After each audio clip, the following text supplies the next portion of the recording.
In this episode, we'll be talking about adjectives. The proper use of adjectives can introduce the reader or listener to the world and the characters you have created in your story. A well-used adjective will create an understanding of the situation and a bond between the reader or listener and the characters you have created. Why struggle to find that right adjective when MasterWriter will give you all the possibilities in an instant? There are two different sources of adjectives in MasterWriter: word families and speech types. Word families is a unique reference dictionary that allows you to search on a specific adjective, which will initially display the synonyms.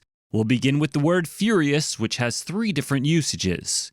Starting with anger, if we select adjectives from parts of speech, we will see synonyms, such as outraged and irate.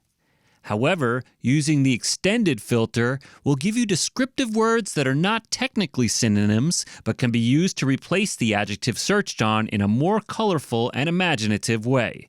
Instead of furious, how about embittered or scathing? Let's look at violent.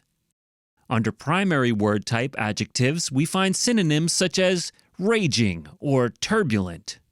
However, choosing the extended word type will reveal words not technically synonyms with furious or violent, but that sound great nonetheless. Here we can try words like catastrophic or savage. Ferocious fierce is a stretch for furious, but maybe not. Let's check it out. Here under primary, we can choose vicious. And under extended, we can portray a fierce way of saying furious by choosing bloodthirsty. As you can see, the extended filter really lends to the uniqueness of word families. You can also filter word families by syllable, which is helpful when needing an adjective in song or poetry. Under speech types, intensifiers is a rich source of adjectives that allows you to be even more specific. By way of an example, when you select adjectives, if you look at positive adjectives that relate to people, under usages, you can get even more precise. Attributes and qualities such as omnipotent or magnanimous. Personal characteristics such as provocative or intoxicating. Or physical beauty such as ravishing or statuesque. Changing this to negative will give you a new set of adjectives for people and the different usages. Here we can choose behavior such as corrupted.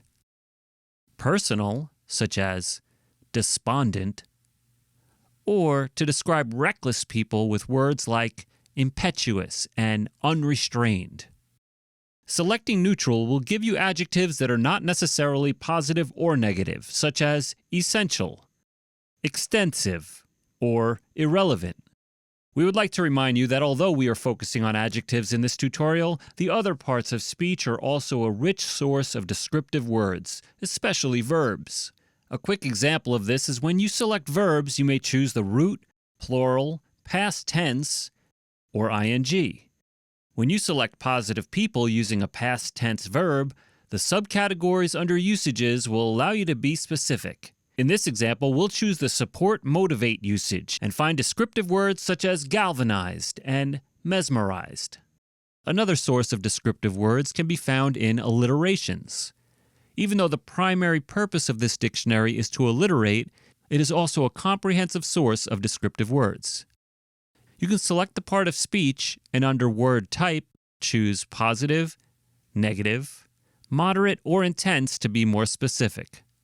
These searches are broader and not as focused as word families and intensifiers, but still full of inspiring ideas. For MasterWriter tips, tricks, tutorials, and more, please subscribe and click the notification bell.